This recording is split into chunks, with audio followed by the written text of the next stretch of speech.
నా పేరు మోనా. కానీ అది నా క్యారెక్టర్ కాదు. జన్మనిచ్చిన వాళ్ళు తోడుగా లేనప్పుడు తోడుగా ఉండి ఆదుకునే వాళ్ళే స్నేహితులు.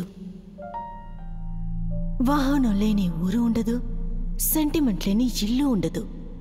ఇక్కడ బతకడానికి 100 మార్గాలు, చావడానికి 1000 మార్గాలు, కానీ చంపడానికి మనం ఎంచుకునేదే. జర్నలిజం అంటే నాకు ప్రాణం. కానీ అది స్పోర్ట్స్ కాదు, పాలిటిక్స్ కాదు, ఎంటర్టైన్మెంటు కాదు, గాసిప్ కూడా కాదు. సత్యం. కాలగర్భంలో కలిసిపోయిన కథనే లీసా.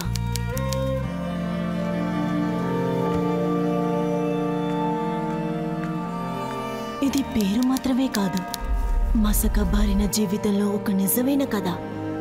ఎన్నో ఘటనల సంచలన యాత్ర.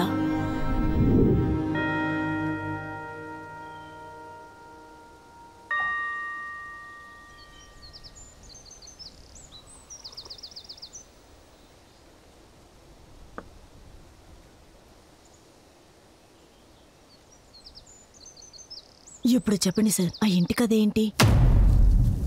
మేడం, నేను చెప్పడానికి మీరు రాయడానికి ఇదేం కథ కాదు మేడం. ఈ జగత్తులో మనం తెలుసుకున్న దానికంటే తెలుసుకునేదే ఎక్కువగా ఉంది. ఒకవేళ ఆ ఇంటి గురించి, ఆ అమ్మాయి గురించి తెలుసుకోవాలని ప్రయత్నిస్తే దానివల్ల పొందేదానికంటే కోల్పోయేదే ఎక్కువ. ఉదాహరణకి నేనే మేడం. మీ కాళ్ళకి ఏమైంది? మీలాంటి వాళ్ళకి కథలంటే ఆశ, మాలాంటి వాళ్ళకి డబ్బు అంటే ఆశ. ఇలాంటి ఆశల వల్లే మేడం ఇలాంటి అనర్థాలు జరుగుతాయి. అర్థం కాలేదు. కొన్ని ఘటనలు నిగూఢంగా ఉంటాయి. చావనేది ఏ విధంగా, ఎలాగా, ఎప్పుడొస్తుందో తెలీదు. కొన్ని కథలు చెప్పాలంటే వస్తుంది, రాయాలంటే వస్తుంది, చదవాలంటే వస్తుంది. అంతెందుకు మేడం, మీలాంటి వాళ్ళకి సహాయం చేయాలనుకున్నా వస్తుంది.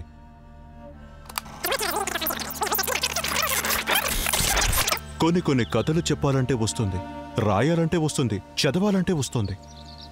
అంతెందుకు మేడం, మీలాంటి వాళ్ళకి సహాయం చేసినా వస్తుంది. ఇప్పుడు మీకు అర్థమైందనుకుంటాను.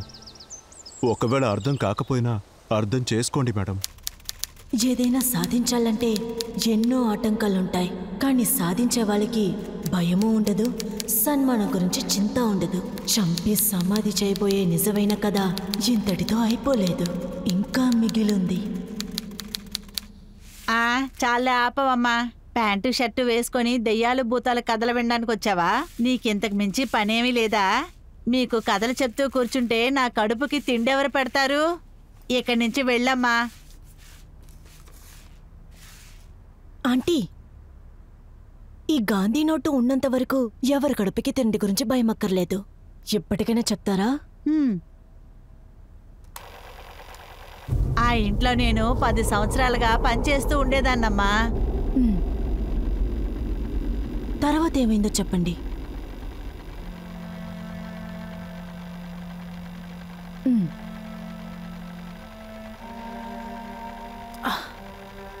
ఇంతేనమ్మా ఇంటి కథంతా. అప్పటి నుంచి ఆ ఇంట్లో పనిచేయడం నేను మానేశానమ్మా.